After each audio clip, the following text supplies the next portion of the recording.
मित्रों, आचार्य प्रशांत ने अपने अनेक वीडियोस में, अपने भाषणों में, वक्तव्यों में एक अजीब सी बात कही है। उन्होंने कहा है कि बच्चे पैदा मत करो। अब ये दुनिया जो है एक भी बच्चे का भार उठाने के लिए समर्थ नहीं है।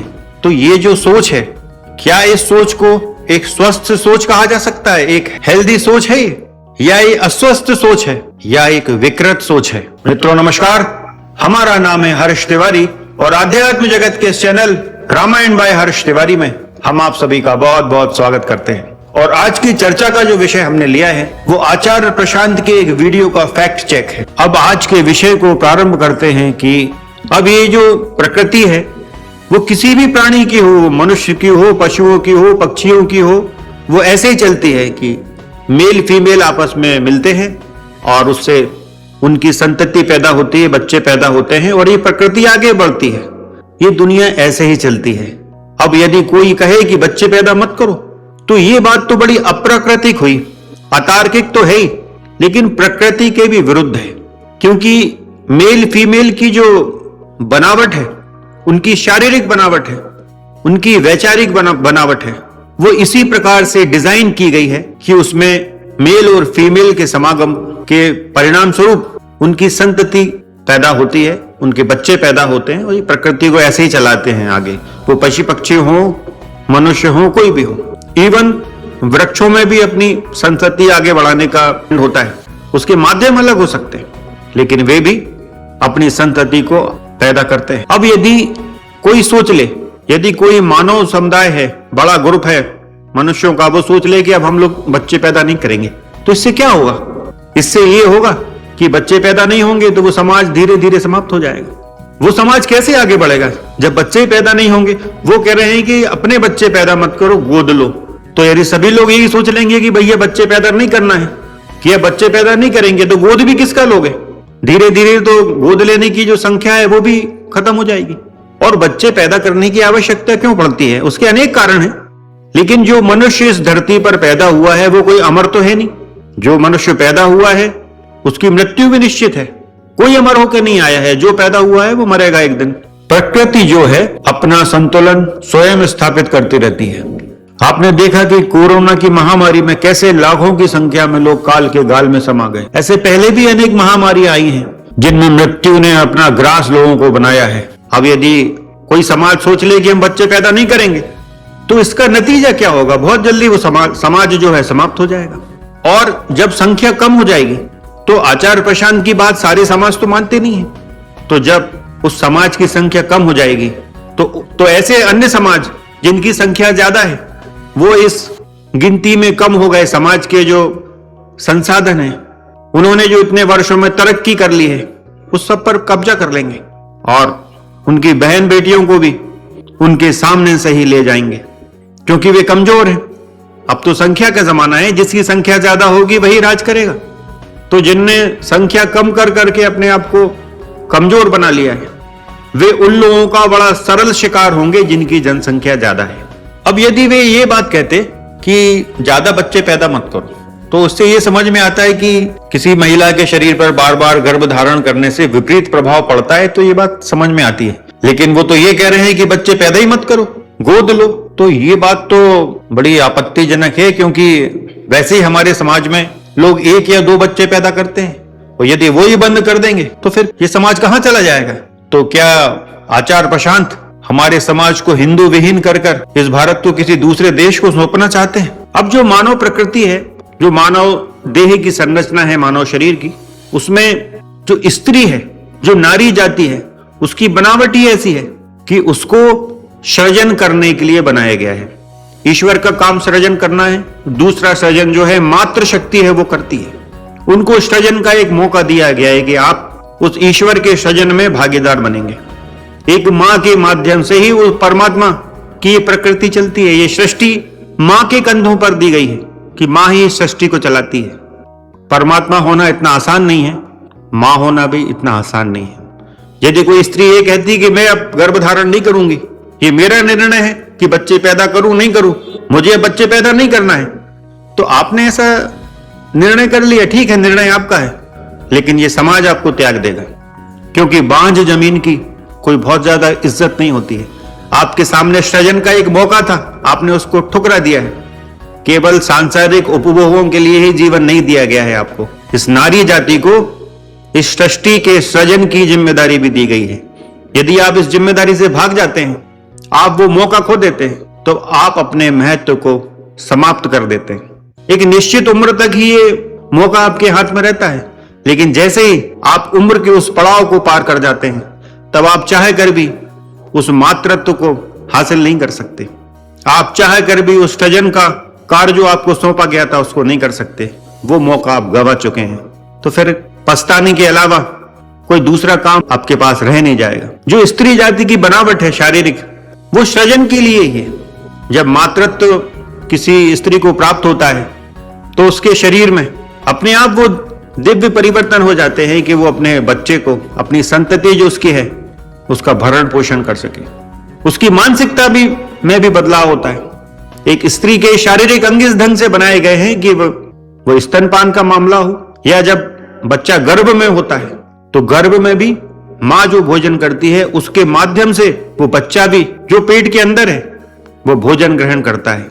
इस सारी दिव्य संरचना दिए जाने के उद्देश्य को जो परमात्मा ने आपको दी है, इस विकृत सोच के माध्यम से यदि आप उसको ठुकरा देती हैं तो आप स्वयं का नुकसान तो करती हैं, आप मानव सभ्यता का भी बहुत बड़ा नुकसान करती हैं। और जो पुरुष है, यदि वो सोच लें कि हम बच्चे पैदा नहीं करेंगे, तो बहुत जल्दी वे अपने समाज को अपनी आंखों के सामने समाप्त होते हुए देखेंगे और जिसके अपराधी वे स्वयं ही होंगे, कोई दूसरा नहीं होगा। यदि बच्चा आपका स्वयं का है तो कुछ तो जिम्मेदारी उसकी आपके प्रति होगी। अब चूंकि आपने उसको जन्म दिया है तो आप तो उसके भरण पोषण के लिए, उसके जीवन यापन के लिए जिम्मेदार हैं ही। लेकिन यदि बच्चा आपका नहीं है तो बड़ा मुश्किल है। सगे बच्चे तो आजकल अपनी जिम्मेदारियों को निभा नहीं रहे हैं, तो पढ़ाई क्या निभाएंगे।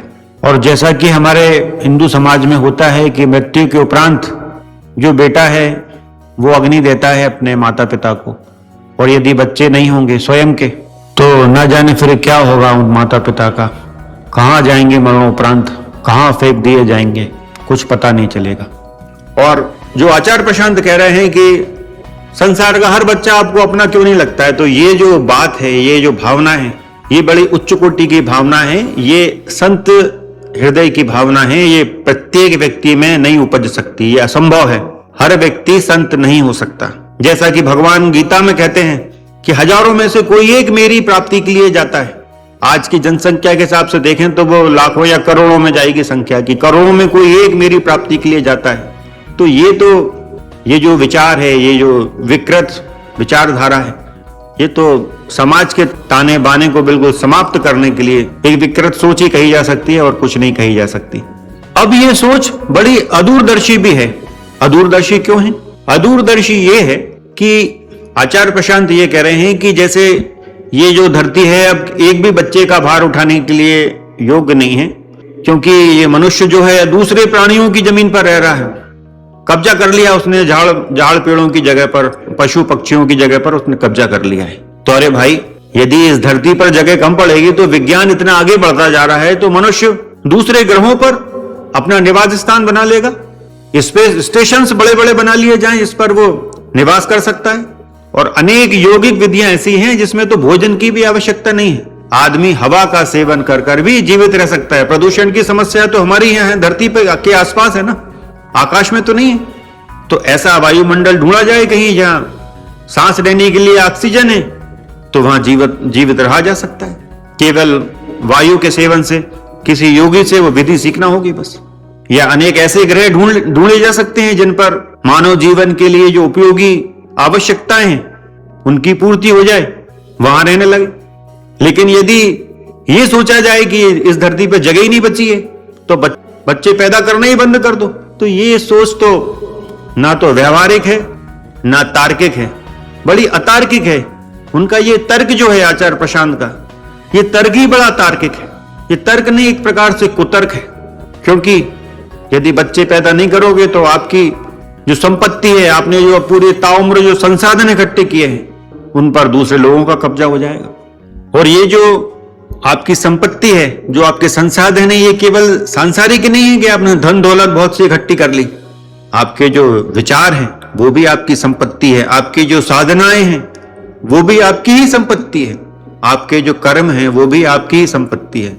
जब आप इस संसार को अपने बच्चे देते हैं, अपनी संतति को आगे बढ़ाते हैं, तो उसके माध्यम से आप अपने विचारों को, आप अपने कर्मों को, आपने जो भी साधनाएं की हैं उनका कुछ अंश तो इन बच्चों के माध्यम से आगे बढ़ाते हैं। इस ब्रह्मांड में आप बड़े विशेष हैं, बिल्कुल यूनिक हैं, और आपकी इस विशेषता को, आपकी इस यूनिकनेस को आप अपने बच्चों के माध्यम से ही आगे बढ़ाते हैं। कोई भी बच्चा होता है वो पुरानी पीढ़ी से कुछ आगे होता है, सोच में, व्यवहार में, हर प्रकार से वो आगे होता है। यदि आप सृजन पर रोक लगा देते हैं तो आप उस आधुनिक विचारधारा को भी पनपने से पहले ही मार देते हैं। एक प्रकार से भ्रूण हत्या से भी घिनौना अपराध आप कर देते हैं।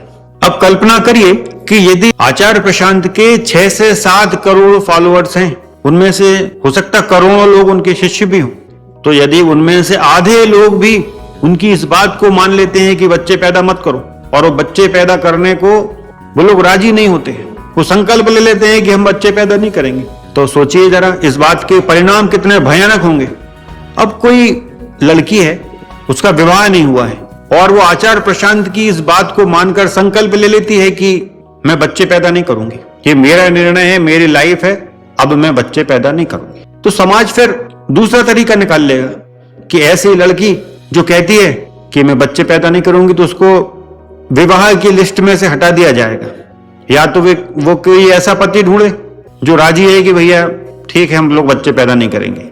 लेकिन जो लोग बच्चे चाहते हैं वो लोग फिर शादी के पहले एक कॉन्ट्रैक्ट, लिखित कॉन्ट्रैक्ट करेंगे लड़की से कि यदि तुम बच्चे पैदा करने के लिए तैयार हो तो ही शादी होगी, नहीं तो नहीं होगी। तो एक नया ही ट्रेंड शुरू हो जाएगा समाज में। तो ये सब बातें बड़ी विनाशकारी हैं, समाज को एक विनाश की ओर लेके जाती हैं, इनमें कोई समझदारी भरी बात नहीं है।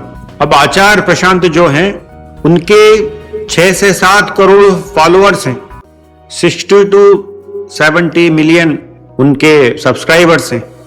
तो यदि उनमें कुछ करोड़ ही उनकी बात को मान लें तो परिणाम बहुत विनाशकारी होंगे। और आश्चर्य की बात यह है कि एक ऐसा व्यक्ति जिसकी सोच इतनी विनाशकारी है, इतनी भयानक है, इतनी अतार्किक है, इतनी अदूरदर्शी है, वो व्यक्ति करोड़ों लोगों का गुरु है। बहुत आश्चर्य की बात है। कोई यदि ये कहता है कि ये जीवन उसका है तो निर्णय भी उसका होगा, जैसा कि आचार्य प्रशांत इस वीडियो में कह रहे हैं। तो भैया क्या इस जीवन को आपने बनाया है कि आपने अपने आप को बना लिया है? आपके जन्म में पहली भूमिका तो उस परमात्मा की है, और फिर उसके बाद आपके माता पिता ने नहीं आपको बनाया है ना। तो पहला अधिकार तो आप पर आपके माता पिता का हुआ, और आपने जीवन यापन के लिए जितनी भी सामग्रियां प्रयुक्त की हैं, उपयोग किए हैं, वे आपने समाज से ग्रहण की हैं। इसलिए आपके जीवन पर समाज का भी अधिकार है। जिन गुरुओं ने अपने ज्ञान से आपके जीवन को संवारा है, उन गुरुओं का भी आपके जीवन पर कुछ ना कुछ अधिकार है। इसलिए यह कहना पूर्णतः गलत है कि ये मेरा जीवन है तो इसलिए निर्णय भी मेरा है। ये निर्णय गलत निर्णय है। तो मित्रों, इस वीडियो में आज इतना ही। फिर किसी अन्य वीडियो पर किसी अन्य विषय में चर्चा होगी। तब तक के लिए अनुमति दें। जय सिया राम, जय जय श्री सीताराम। राम राम राम।